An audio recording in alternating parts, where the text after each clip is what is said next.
Aê! Mais uma live aqui no nosso canal do YouTube. E hoje, gente, eu tenho que falar baixo, eu esqueci que o meu namorado tá do outro quarto. E hoje a gente mudou para segunda, caso você não tenha percebido, a gente mudou para segunda e mudamos também o nome da live. Agora não é mais conversa de terça, agora é Fala Shakespeare, porque a gente mudou de dia, é melhor não ter um dia, porque senão a gente ia se ferrar de novo se precisasse mudar o dia. Explicações dadas, esse é o nosso novo dia de conversa. As conversas seguirão filosóficas, para o Fred principalmente, como sempre. Serão as segundas-feiras, às 8 horas da noite. E hoje, no nosso Fala Shakespeare, antigo Conversa de Terça, temos a minha queridíssima amiga, companheira de companhia internacional, Renata Wimer. Thank you. Gracias. We're gonna speak in English. Pessoas, a gente vai falar em inglês durante essa entrevista. Se você quiser fazer uma pergunta em português, em inglês ou em espanhol, pode colocar aí no ladinho do YouTube, que a Bianca estará de olho. A gente vai fazer esta live em inglês, apesar de sermos todos latinos, ela falar espanhol e a gente fala português, porque o nosso espanhol não é muito bom. E mi português não é bueno. Então vamos manter onde todo mundo aprendeu direitinho. A gente aqui fez CCAA, não sei se tem CCAA no México, mas deve ter algo parecido. Então a gente vai manter no inglês, tá bom? Mas podem fazer perguntas em todas as línguas que vocês quiserem mandar, menos russo, essas coisas que a gente não fala, tá? Não. Ren, thank you so much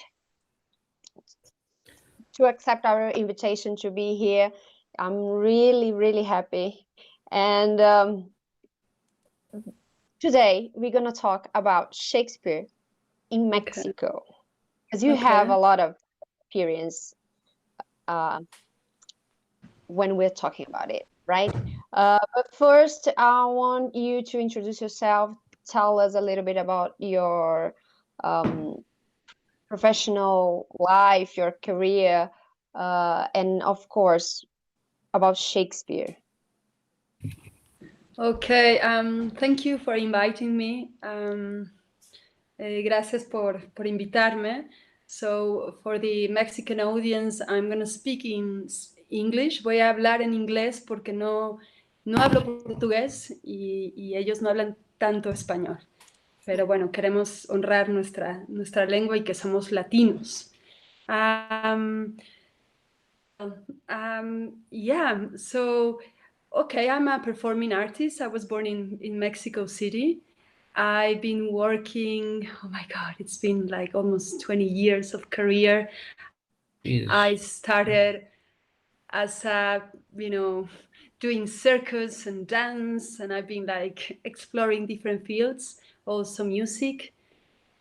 And then 2000, let's say, in 2015, I was traveling in London, and then I had the great chance to go and see a production of titles at the Shakespeare Globe Theatre.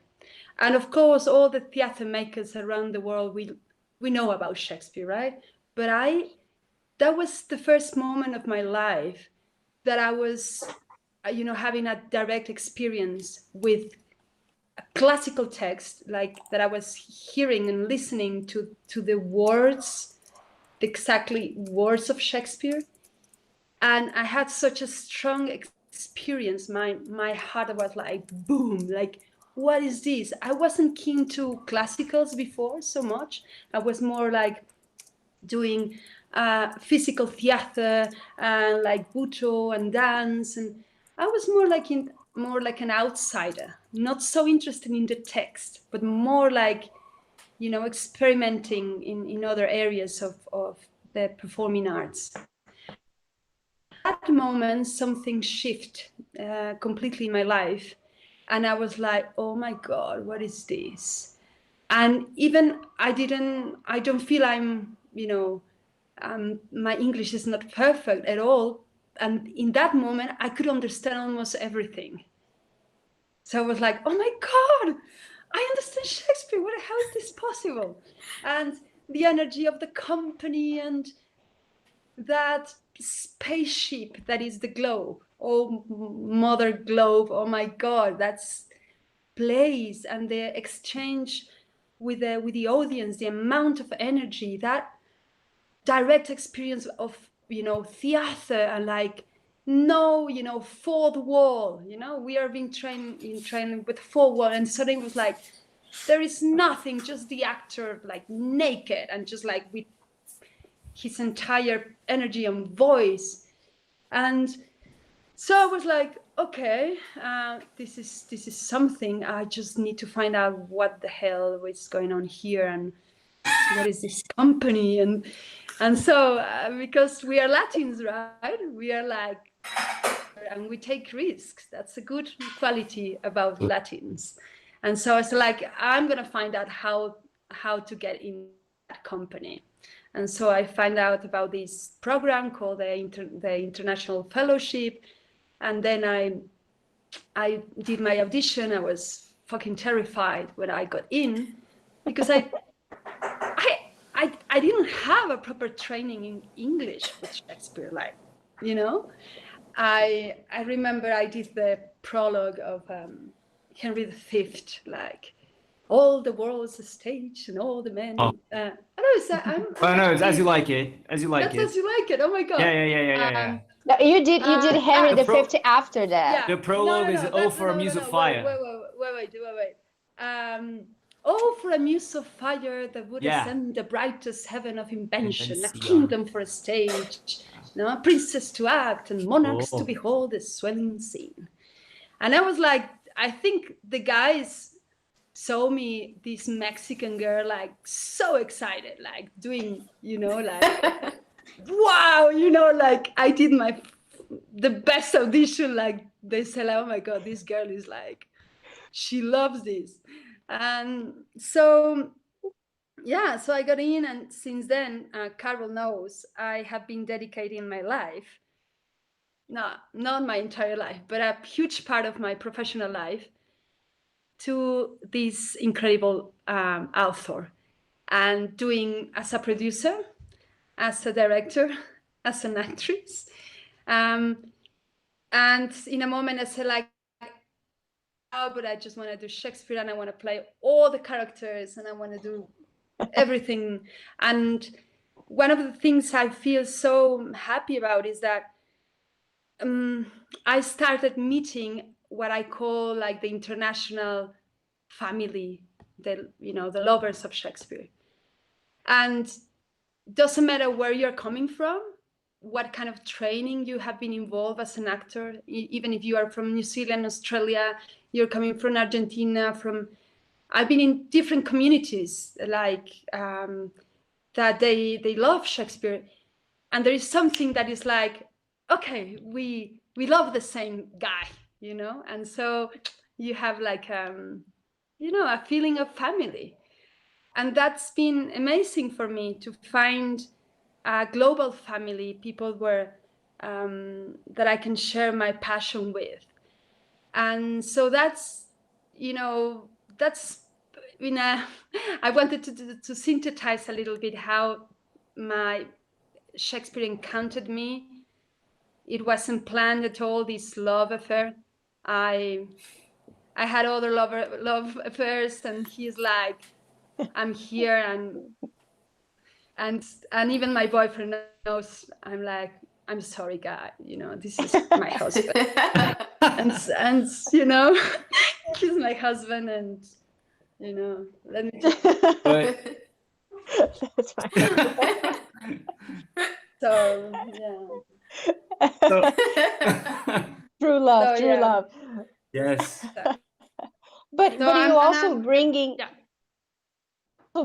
other things that you were doing before you fall in love with Shakespeare, like the music and the physical theater. You also bring that to Shakespeare as well. Because I remember when the times we act together, like 3 times already in person and one, no, more than one, in online.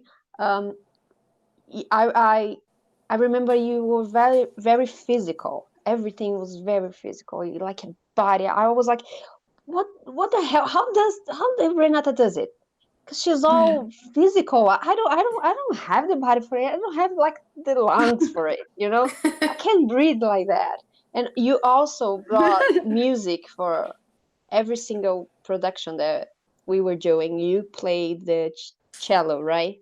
Yeah. So you kind of mixing all your loves. Yeah, I wanted to say something. It's a curious information about my relation with Shakespeare, that the first production I was involved, I started my career when I was like 19, but then I started when I was studying dramatic arts, and when I was about to finish my career, my teacher invited me. He was producing and directing King Lear and the National Company. They were doing 3 productions. It was oh my god, yeah, was the one was King Lear, A Midsummer Night's Dream, and the other one The Merchant of Venice. And it was beautiful because he said to me, he knew I played cello, that I must, and he said, like, I want you to come and do music for this production with another composer. And that was quite amazing, because I was like, oh, he hasn't listened to me. Like, he doesn't know if I'm a good cello player. Like, why? And he just, these kind of directors that they have really great intuition. And he was like, you have to do it. And so I was, oh my God, suddenly inside in front of all the best great actors of Mexico, of the National Company. And then it was a beautiful thing, because the person that was playing Leah, his name is Claudio Obregón, who was one of the most amazing actors I ever seen. And he died a few years ago. And my work was being the storm of King Lear. So I was my cello, I was doing the music and working with the text with the actor, and I was incarnating the storm of Lear. So it was that's an important. That's pretty cool. An important part in the King Lear. Oh my God! It's essential. I was a storm, So it was like, so imagine listening in Spanish was something like, the moment that he's going outside the castle and he's lost and he's like screaming, to the like, soplad viento, soplad y arañaos las mejillas, venga no sé qué, espíritus del mar. So it's this intensity, and I was like doing all this like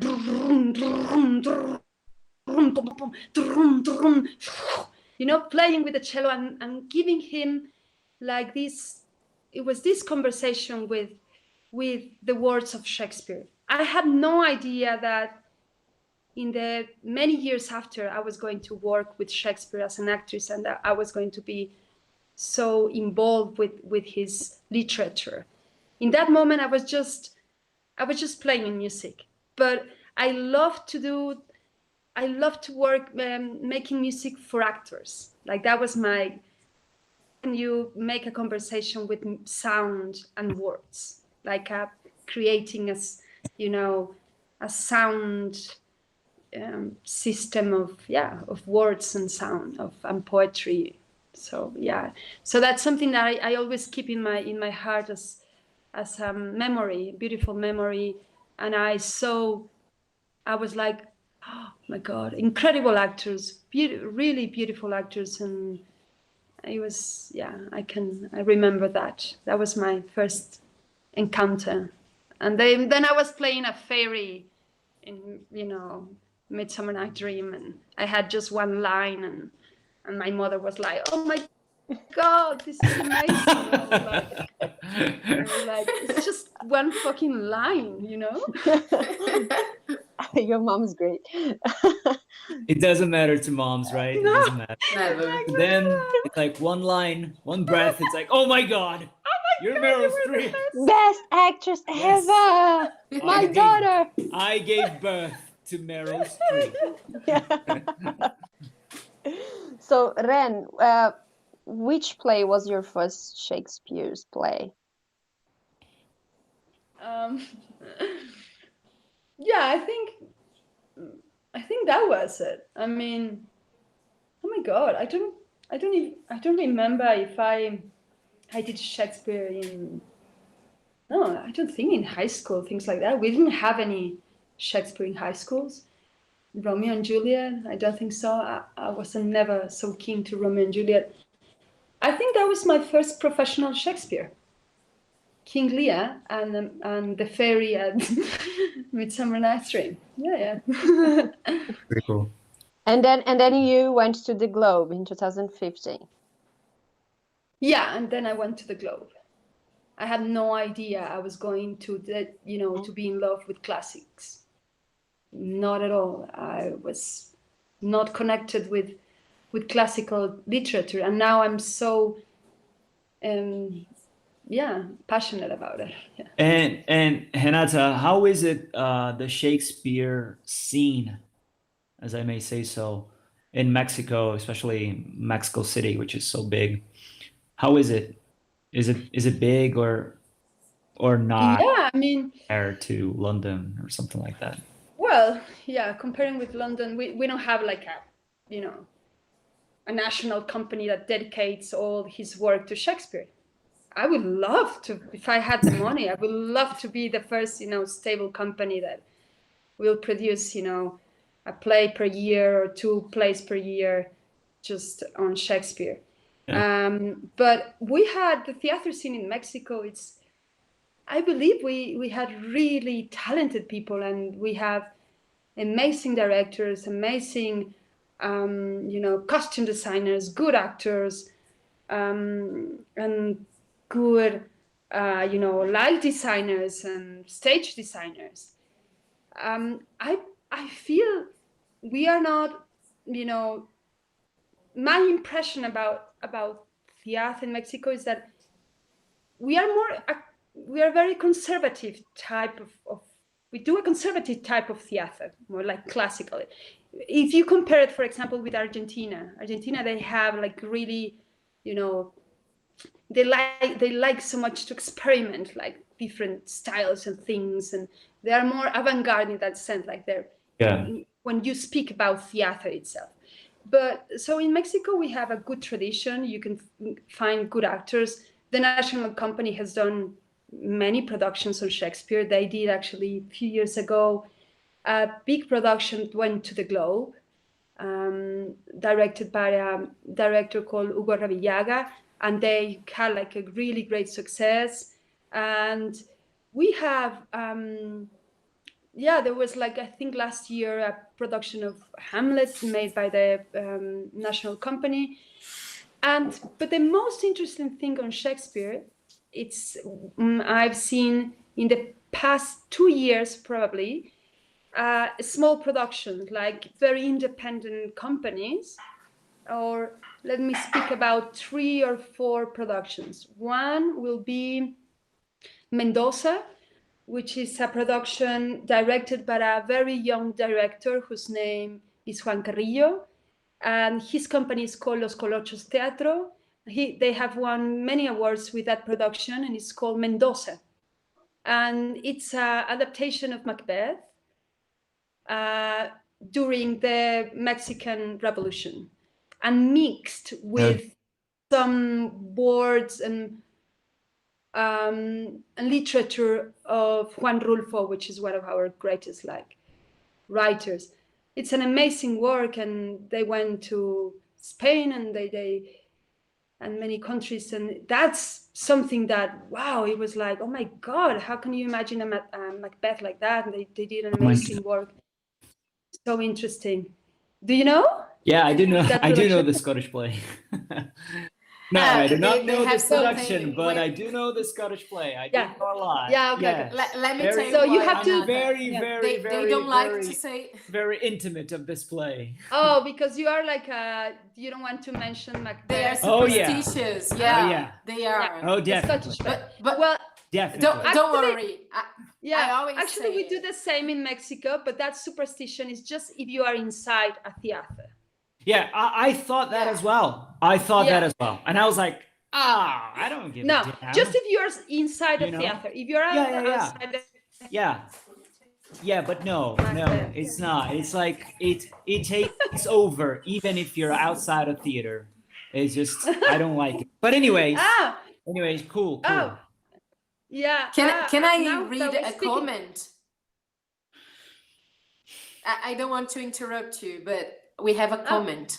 Oh, cool. Yeah, Just sure. Bruno Vieira is saying, "Hello, Renata. Greetings from Brasilia, Brazil." He's only saying Oh. hi. Have you been to Brazil? Have you been?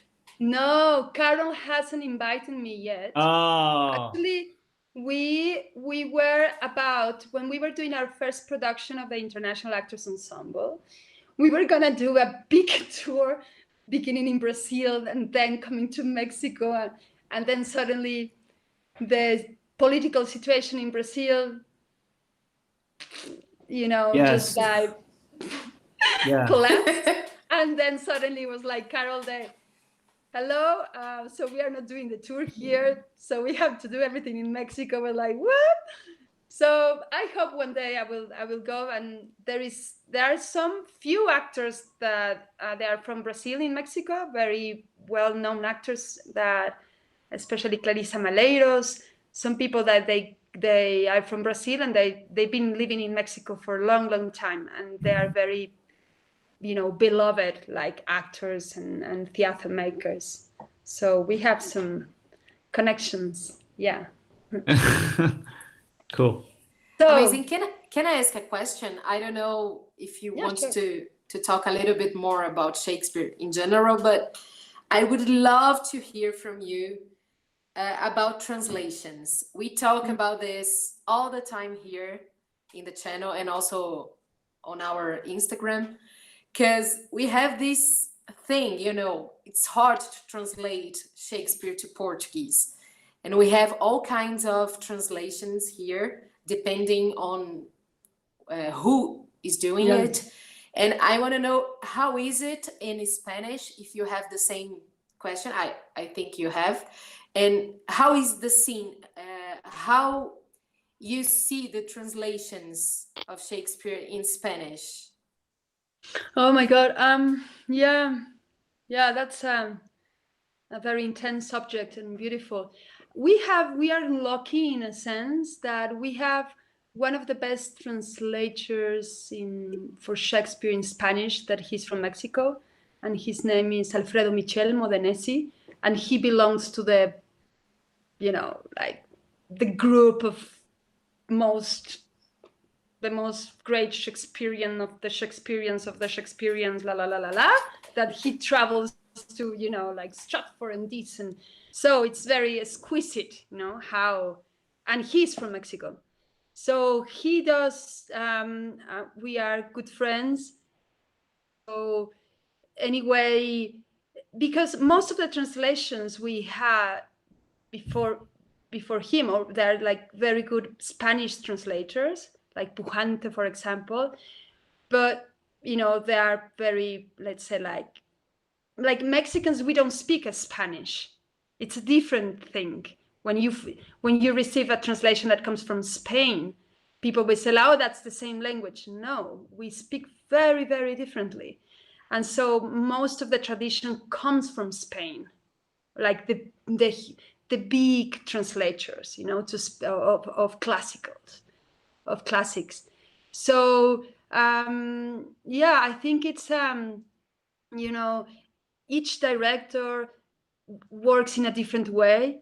I believe, like Alfredo has taught me, how important it's a good translation, to also pay respect to them. Not like, oh, I'm doing my you know, my as you like it, and I do whatever I want to do, and I just take few words from this translation to the other, and then I'm like, it's my translation, mine, you know. So because it's not that anyone can translate Shakespeare. No, this years of training. I can't do that. I don't. Some people, they're like, yeah, I can do it. I much respect to that. How difficult is that? For example, Spanish, if you compare it with English, our words are much more longer.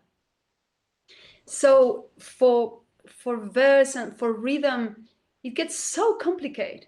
It's just how do you sustain musicality and rhythm with such a, you know, your language is so difficult. So you need to have someone that has enough sensibility, knowledge, that has, you know, that knows the work of Shakespeare, like from, you know, the beginning to the end.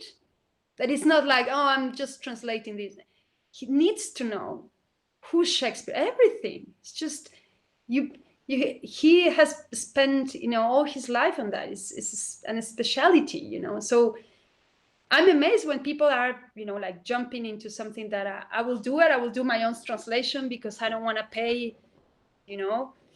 But I try to also, you know, go back to the original text. That's if you are doing a work with your company, well, you need to work a lot on that, and obviously, you know, as in the International Actors Ensemble, we like a lot like to work from a multilingual perspective. So like, okay, Carol, now jump to Portuguese and then go back to English, and so the actor decides, okay, this is the beat, I'm going to change it to my own language. But so the actors, they need to, how you're going to sustain that rhythm, and how you're going to, you know, the essence, that it's so difficult. It's a great, I mean, there is, I don't know, there is one side that Shakespeare goes beyond words, that even if you don't understand the words, the emotional vibration of Shakespeare and the drama itself, it just pulls you beyond.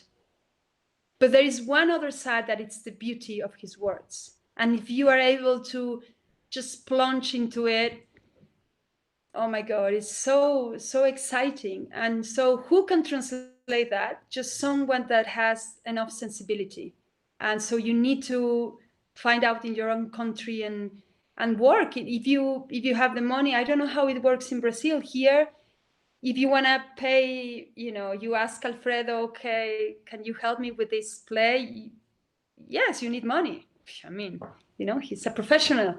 But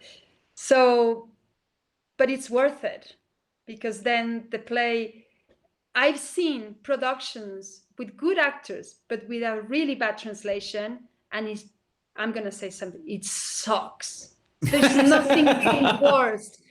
It's really like, I hate people doing bad Shakespeare. I hate when they do, for example, in Mexico, I've seen productions, I won't say which one, like, oh, we're doing classics, so I'm going to speak like from, you know, from, how do you say, like, I'm going to say like bad words, and we say tropicalizar. From the hood, like you're from the hood. You know, because, yeah, you know, I'm from the like you're from the barrio, ghetto. so, I'm from the ghetto. Yeah, I'm from the ghetto, Shakespeare's so ghetto. I'm speaking Shakespeare like this, and you know, tú, cabrón, qué pedo, no sé qué. Qué chido, And qué I'm like, chido. no, No, don't fucking do that. shut the fuck up. Don't do that.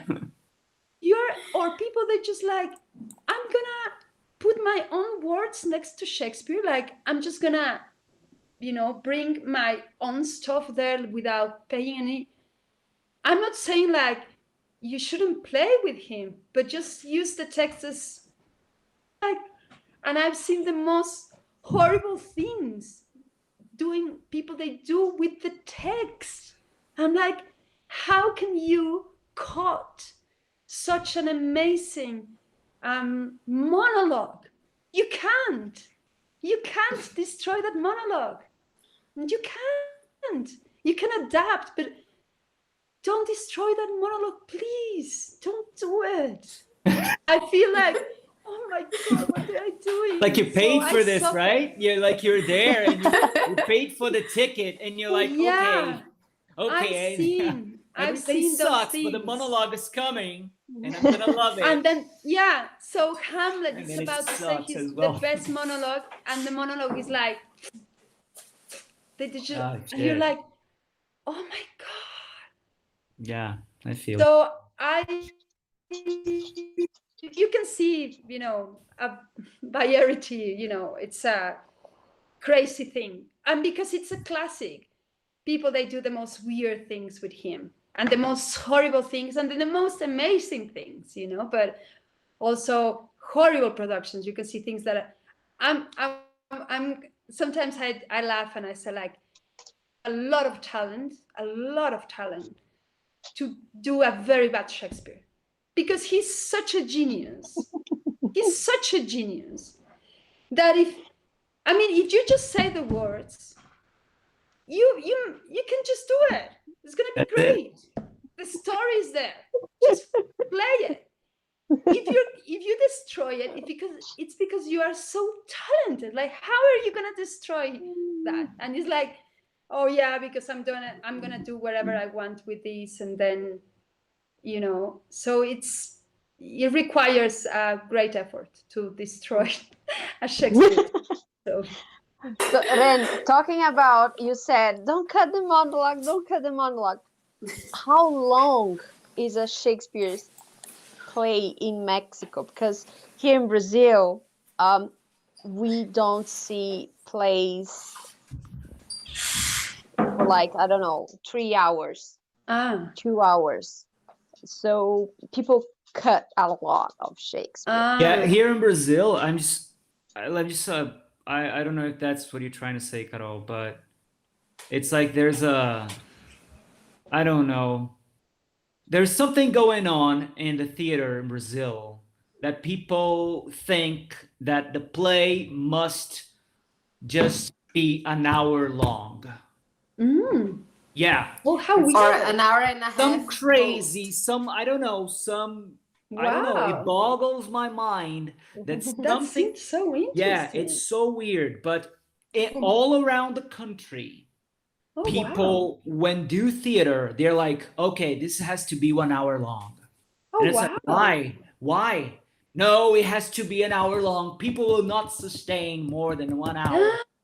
The So public we need to doesn't cut. can handle it. We need to Yeah. cut, and it's insane. It's insane. Yeah, It's insane. and with your new president, it should be worse. It's just like half an hour, 15 minutes. No Oh more no, than- yeah, there's no theater. No, with the new president, it's more Good. like, don't do it at all. Don't Don't at do all. it want theater. Nobody Yeah, forget there's no cares. theater. Yeah. Well, that's so interesting. No, in Mexico, not at all. I mean, I've seen, I don't want to scare you, but the last production of the company of Shakespeare, of this Hamlet, just the first part was 3 hours and a half. Just the Jesus. first part. So they were doing it like straight ahead, like the text. And so you're like, oh my God. So at the end, that's going to be like 7 hours, or like, so I think that is extreme, because how many people can sustain something like that? Even myself, that I love Shakespeare, I was like, that's so hard. It was so hard. And also it has to do with the production itself. And for example, I'm a great fan of German theater. I think the Germans, they understood, obviously by their own history, the power of classics and how to convert them into a very contemporary, like, staging and very avant-garde, and they do really crazy things and amazing. And you can see Ostenmeyer, a production of Hamlet, and like different productions that they are like really taking the classics, the text, and doing cuts but with so much intelligence, like that there is like a, you know, behind a deep understanding of the text. And you can even take the decision of, oh, the same actress that will play Ophelia will play Gertrude because she's the same. Oh my God, I was like, oh, I never thought about that. That's amazing, because he's, you know, it's the same. It's just the archetype of the woman or whatever. And they, I don't know how they do that. They can do a 3 long or 4 long play, but you are at the edge every second. So it doesn't matter the how long is that, but how you're going to sustain the attention of the audience. And I'm sure if it's a good production, you can do it. But so in Mexico, we don't have that problem. There are companies that they do. When I did like As You Like It, we had 2 hours and a half. And yeah, most of the plays they're like 2 hours classics, or you can find productions that they go for we don't have that limitation in the audience you know, heads. That doesn't mean that everyone goes to the theater. It's not such a big community if you think about such a big city, you know. Yeah. But people are used to that. Okay, it's going to be 2 hours and a half or 2 hours. But more than 1 hour, like, oh my God, I will be amazed at how can you do a Shakespeare in less than that? Just a comedy, you know, a short comedy of errors, but the rest of the plays is almost impossible. Or you can do it, but you know, wow, it's a good challenge for you guys. Yeah, I saw. I guess the shortest production of Shakespeare that I've seen was actually the Comedy of Errors. It was in the Globe in 2000 and I don't know 2009, and it was like an hour and 40 minutes. Yeah, 1 hour and 40 minutes. Yeah, because and the Scottish play, we did a Scottish play here in Rio de Janeiro, and it was an hour and 40 minutes, and people are like, "Oh, this is so long. This is so long, dude." Oh my God, dude, why didn't you cut? You know, I was like, dude, I can't cut. Where I'm gonna cut? I don't know how to cut. Funny. I don't know.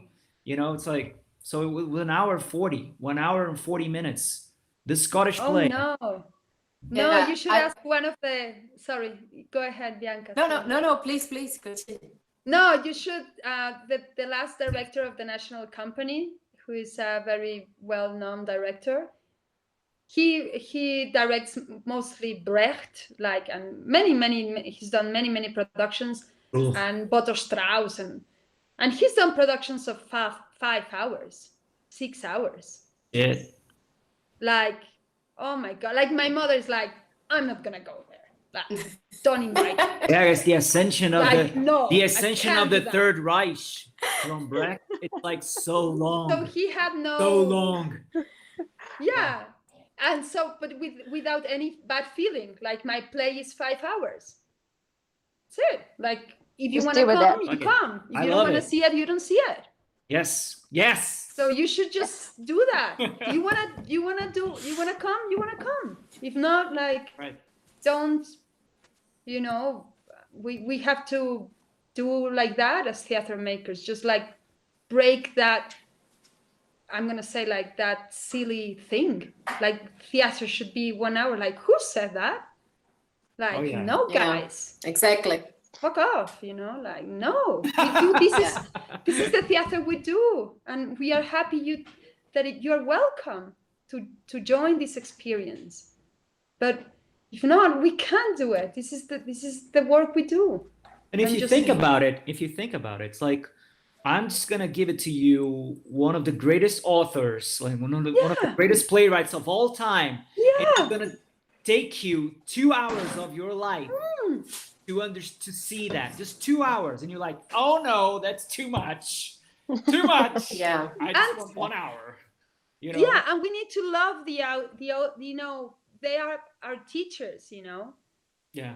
Of course, we do theater for the public, not for ourselves. I mean, we love what we do, and we need to obviously listen to them, but also we need to, how do you say, like, teach, to say, like, this is okay. You can have different experiences. You can watch a Netflix show. You can do many things. This is our métier, and it's a different quality, and just so people can respect that with love, and so the artist doesn't feel like, wow, I have to just do like pop Shakespeare. From the hood. I did a production. I did a King Lear production a few years ago. I always talk about this, and we had we chose not to cut almost anything because we wanted to do the whole play. Like, it's not a play we see very often here in Brazil. And we were like, no, we're gonna do this. It doesn't matter if people like to be inside of the theater for 1 hour or 3, it doesn't matter, we're gonna do it. Yes. But we had to have a break because people couldn't stand to stay there. So we had like 15 minutes break. And then we came back, and it was really good. We could see that people didn't leave the theater in the break. So that's a good thing. Good. That's good they enough. really tried, they really tried to follow until the end. And that was amazing. And we have also a comment here from Maíra that is saying, we have a very famous director here that is called Zé Celso. He's from Teatro. Oh, yeah. He's very famous and very old. They have like 40 years or something, and they did a Hamlet version of 5 hours. Actually, Zé Celso is well known as a director that goes very far with the time. He does stuff with 6 or 7 hours, and Hamlet had 5 hours in his production.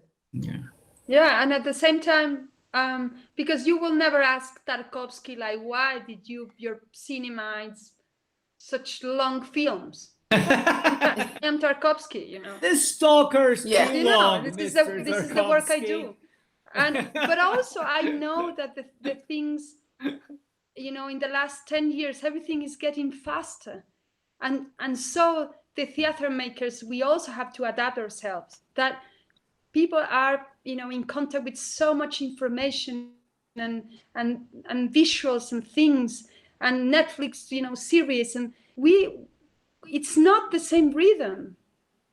It is not like so, and we can't just close our eyes and say like, oh no, that doesn't exist. I mean, I was surprised, like, I'm not, like, someone showed me like 2 weeks ago the TikTok things, and I'm like, what? Like, what? Infinite worlds of like social media and things and information. And so how can we,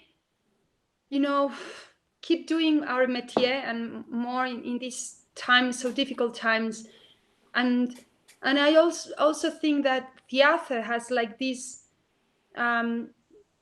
connection with a very ancient ritual of community, but it's not about speed. Something that brings encounter with, between human beings. We are, and and we are responsible as theater makers to put, a mirror towards society. And I always think like theater puts the question of, who am I? What is the human nature? We are trying to find out that mystery. And the difference between cinema and, and other like arts is like, this is a living actor is there. And so of course we need to, I love technology. I've done productions with multimedia, and this last production I did with Carol, I was experimenting with, oh my God, it's a production made in Zoom. And so it's like, the question was like, are we able to transmit and communicate Shakespeare through a plain, screen, and we did it. Thanks of Shakespeare and thanks of actors. The actor has the power of that. Words, like, it was interesting that there was something I was trying to, capture, that it's never the same, that we are sharing now a virtual space. It will never be the same, but there was something like, okay, we are creating a community here. We are trying to, see ourselves with honesty, with Absolutely. with honesty. And I think the great achievement of that piece is that it was happening, and it was made in a digital platform. It's like, oh, it's possible. And so now theater makers, we have to migrate to a very weird state of like, how are we gonna survive? And I'm open to do crazy things. I like technology, but I like technology when it cooperates with theater. Not like, okay, we are just doing technology because we like technology. But I like mixing different arts and like, how are you gonna transmit classics? Oh, there are many different ways. And in that sense, I think the Germans are very good. They take risks. They take big risks because the society, it's open to that. And they are like trained to and they have the money also. Yeah. A very good, governmental support. Like the government is like, yeah, okay. So talking about money and government, how is it in Mexico? Do you guys have the help from the government, or you have to do it by yourself? Is it too difficult to get funding? How is it in Mexico? Well, let's speak not about the past, but about present times. There's nothing. We are broke. I thought disaster. Oh my God, you prepared this in such a different way, because I thought you would say, well, in the past was shit, but now we're good. It's No. like the other way. It's like, no, this is a disaster. We are broke. There is no financial support. I wasn't expecting. At the same time, I'm not saying that. It's a complicated situation, very complicated. I feel in my side that we need to, find sponsors for example, in the United States, people are used to donate. It's all about private foundations. That doesn't mean there are no, the government doesn't give support for the arts, but there are a lot of grants and private and foundation, and people are used to donate. In Mexico, we don't have that. The private enterprises are like, why I'm going to support your project? What is that? Theater? Oh, if you have a very famous actor, maybe, because I want to make money. But if you don't do very commercial theater, you're like, with that money, I can't make a business. At least I'm going to pay the production. It's the same. But so it's an eternal challenge for every theater maker. I myself, every day I'm trying to generate ideas. Like today I'm thinking about crowdfunding on Kickstarter, and I'm gonna say something very loud. I'm just tired, and I wanna say this is enough for all the artists and theater makers around the world, that we are not making, enough money to make our art, and that I just want to do what I do, and that recover that dignity that art has. We have a very specific function for society, We are like a doctor and a lawyer. So we feed the spirit we feed the spirit. Our work is a different one, but we need to be paid. This time in pandemic crisis, artists, we have been donating, we have been giving for free our work, and platforms like, with all my respect, with Google and Instagram and Facebook, Absolutely. they are making millions and millions and millions of millions. Yeah. Thanks of the work of artists. Yes. Yeah. And then, this circle hasn't come back to us, this economical circle, and it's also for us to say, like, okay, this is enough. I mean, we need, people has to be conscious that behind every play, everything, there is an amount of work, and people that are professionals, that they are not like, oh, I didn't have anything else to do in my life, now I'm an actor, I'm a musician. Hey, this is a profession, guys. It's not simple. And so I'm really like pushing forward to transforming my own life and for my community. Like, this has to change, and this is the time. Like, we have come to a place that I think this is enough.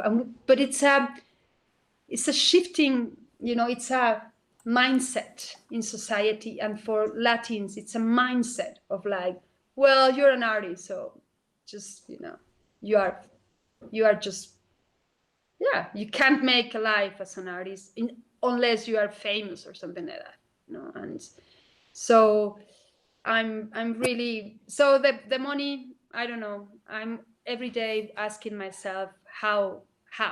So if you find a millionaire, please. I'll send it to you. I'll send it Mexican to you. millionaires. Yes, please. I'm here. Give them the, if someone doesn't know what to do email. with their money, we can do a lot of things. We have ideas. I mean, Great ideas. Guys, can I ask you a question, Renata? Which is, I don't know. I'm sorry, Bianca. You would say something. no, we have a question here, but you can ask first. Yeah, basically, we have then a question. We have a question that is kind of my question, because it's part of my childhood, my youth. I even know what it is. Okay, here we go. Here in Brazil, I don't know if you know this, but here in Brazil, Roberto Bolaños and El Chavo, it's huge. It's huge. It's so big. It's so big. It's incredible. It's massive. No. Yeah, It's so big. And it's like Chespirito. Yes, Yeah. Chespirito. It's incredibly big, and it's stupid in a way, because if you think about it, it's just a bunch of adults dressed as kids. There's a guy who lives in the courtyard, and sleeps in a beer barrel, and somehow, I don't know how, we got hooked, and we love it. It's so big. It's so big. El Chavo, Don Ramon, Kiko. Oh my God. So my question is, if Roberto Bolaños, someday, if he said something about, if he uses Shakespeare, or if he said something about Shakespeare, if he uses Shakespeare in Chespirito. We had a question from a friend of ours that he said, well, if you could ask them if Chespirito had some kind of influence from As You Like It or any other work from Shakespeare, because it's so big. And I want to say something. We laugh about it, and it's like, oh, this is so stupid. This guy's so stupid. But Roberto Bolaños once said something that it really made me think about Shakespeare, and how we face, as an actor, how we face a hero when we have to play something like a hero. And he said something like, Chapolin is the real hero, not Batman or Superman. He said something. Yeah. Because he said, well, Chapolin, he makes mistakes. He's kind of stupid, and he stumbles around. Yeah, he stumbles around, and then somehow he saves somehow he gets there and he saves the people, right? And it's like, it's the real hero because it's a human being facing his dilemmas and struggling and then I don't know, winning. And then I thought about it. It's like, oh my God, it's so much like Hamlet, right? Because Hamlet's like this guy who faces like a lot of troubles, and he goes on and on and on in this play, and he doesn't know what to do, and he stumbles upon, and he acts like crazy, like Chapolin acts like crazy, and then at the end he finds a solution, even if it's not the good solution. It's not a good solution. Definitely, everybody dies. But anyway. And then we had this question, and I would love you to talk about I just want to say something. Like I'm not a great, much about the origin of Chespirito, but obviously there's a lot of people that they know, and they say that the name is taken by Shakespeare, Shakespeare, and that. But I also heard like he was inspired in Commedia dell'arte Italiana, or like those kind of sketches, like that's like these comedy archetypes, that the Commedia dell'arte, they also have these kind of like, clowns, that they are like anti-heroes. And yeah, it's what I found interesting is that, we all around Latin America, this just like Chespirito was like such a powerful thing, like you go to everywhere and people were just like a huge thing, like, oh, so yeah, it's a crazy thing. But I don't know exactly if he was reading Shakespeare. I mean, at least the name is taken, inspired by him, but the sketches itself, I think they come more from the Commedia dell'arte, or like, but Yeah, I don't know. I don't know what it is. I don't know what it is. Let me just read a comment but here. It's big. Fernando Yamamoto is here watching. Oi, Fê. Que bom que você tá aqui.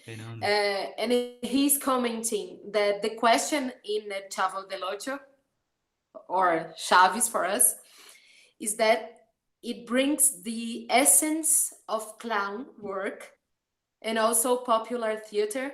That's why he accesses with such a strength. I'm trying to translate as long as I'm reading. I mean, I think what is interesting that you said is that, at the end, doesn't matter if you're doing, I don't know, like tragedy, or you're doing soap operas. We are very famous for soap operas also in the world. But the thing is that, when art touches like human, condition, and that's why Shakespeare is such, the years and centuries will pass, and human beings, we are not original at all. We just are very repetitive animals, and we all looking for happiness in sometimes the most stupid ways, and then we are looking for love, and then we don't want to be alone, and then we have all our virtues and fears. And it doesn't matter if you're Chinese, you were born like 2 centuries ago, it's the same. Like human nature is the same. And what is amazing about Shakespeare is that, oh my God, he was able to touch that core and reflect on there and say, like, once I did a production called Stories of Love and Hate. And it was like a mix of different monologues, Shakespearean monologues and scenes. And my goal was to searching about the origin of, evil in Shakespeare, or love. The dark side of human beings in Shakespeare is so interesting, because if you, for example, go to the monologue of Iago, just that monologue, just take out everything else, just that monologue takes you to the origin of evil. It's so interesting that before action, there is a thought that is I'm jealous. And then, so people that don't understand Othello, they think like, oh, Othello is about Othello. No, that play is about Iago. The one that pulls the story, like that is pushing the story, is Iago. It's his story about thought. And then I'm gonna do an action, and then another action, and then another action, and then it's so interesting. So the origin of evil is the mind. The Buddhists, I'm a Buddhist, they say the origin of suffering is the mind. And so I feel that what is incredible with Shakespeare is that you can grasp and go into the very, origin of things. And that is amazing. That's why it's a great mirror for us. It's like, you can say, oh my God, that kind of thoughts, or, or not, or who am I? Am I having jealous? I'm being jealous or not? Or, obviously we want people not to go and kill. And that's why we also do theater, so people can like, oh, I'm not like Iago, I wouldn't do that. I wouldn't do that. But some people outside, they just do it. They live in a tragedy, and they want to create tragedies, Yeah. Sorry, guys, I think I speak a lot. I'm sorry. No, that's amazing. I speak That's a lot. great. So I think Ren, very glad to I hear. took too much coffee. That's the problem. I took too much coffee. Yeah. there's no such thing as too much coffee. So Ren, before we finish our chat, I would like you to talk about a little bit more about your last project with Shakespeare, Variaciones de una Habitación, because soon it will be able to Brazilian audience to see it again, because it was able like a month ago, right? And now it's going to be able again very soon. So please invite people, tell people a little bit more about it. It was so many views here in Brazil. I mean, the Facebook was full of people. It was very, I mean, successful in a way. It's been successful. We had really beautiful comments from different countries. It was, oh my God, what a beautiful experience. And all, we were taking that risk, like we didn't know how what was going to happen, because we are using Zoom, and the actresses, they were trusting me and like, okay, Carol, now you move your camera, now you jump, you go to the, and now you cover yourself, now you go for the window. And I was like, oh my God.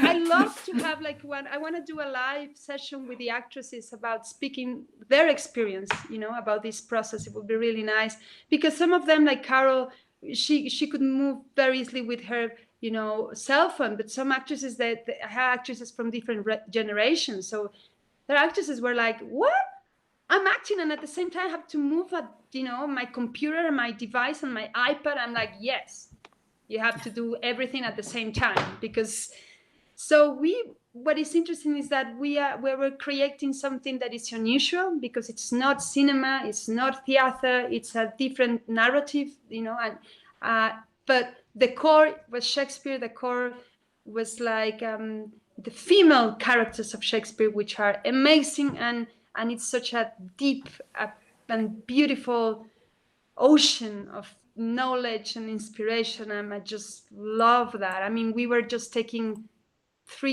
13 monologues, 9 characters, like Shakespeare wrote much more than that. It's maybe you can spend your entire life just doing, the female characters. And Shakespeare was, oh my God, how he was able to understand the feminine nature in those times where we had no chance to do anything. We were less than a rock. You couldn't study, you were there just to serve your husband. Shakespeare was like creating these amazing characters, like heroines and women like Paulina, that were like, very brave characters, amazing. So it's let's say, it's an homage to the feminine that lives in men and women. It's an homage to these characters, and it's a 60 minutes play with amazing actresses in 7 cities. Actresses, so the play happens in the apartments of each of the actresses, and people should know that the project was developed during the quarantine, the pandemic crisis. So and so you go inside. It's an intimate voyage towards how taking the classics to a digital platform. And it was yeah, and so the experience is also about languages, so you can listen to Shakespeare in Spanish, Portuguese, Italian, and English. It's from different backgrounds, and some people were especially fan of the Brazilian actress. So I must say. So I'm huge in Mexico. I remember the autographs that I just want to say was that some signed people there. were like, You signed an autograph? Oh yeah. Oh So my she's God, my that's Juliet. pretty cool. Some actresses, so we had like Cleopatra and Juliet and Viola and Hermione and Juana de Arco. Hope for the Brazilian audience that we will make a version of translated with Portuguese subtitles, because now we have it with Spanish subtitles. So we hope, if everything goes right, we can offer Brazil a production like that, so everyone can enjoy and enjoy this very peculiar production, which I think it's a really nice work, and my actresses were amazing, and it was beautiful to direct these crazy actresses. Thank you. Let me just ask, do we have time for one last question? I Yeah, have sure. something here in the chat. How are you? How are we, Carol? 1 hour and 12, but if it's okay for Ren, we can totally do it. Can I read it? It's the Yeah, last sure. one. We have a comment from Mario. He's saying, in Brazil, we have some companies who mixed Shakespeare and Brazilian culture. The results are great, despite all the formality that is related to Shakespeare's plays in most part of the countries. And he's asking, is there any place or companies like this in Mexico? I'm very curious about your culture. Yeah. The question is that they are actually doing Shakespeare like that in if they are mixing Mexican culture, popular culture, and Shakespeare. Is there somebody doing this in Mexico? Well, as I said, when we speak about Mexican culture, I will put an example of these Colochos, Los Colochos Theater. I think you can have a look on that company, because, for example, they did this adaptation of the Scottish play. Yes. Thank you very much. The Mexican Revolution, and they also did something very beautiful. That it's an adaptation of Romeo and Juliet, but connected with two indigenous communities. So we, from the north of the country, we have a very interesting community that's called the Raramuris and de la Sierra Tarahumara. So the adaptation, it connects this, ancient indigenous world of Mexico, and then in a sense, it's Shakespeare, it's Romeo and Juliet, but in this kind of adaptation.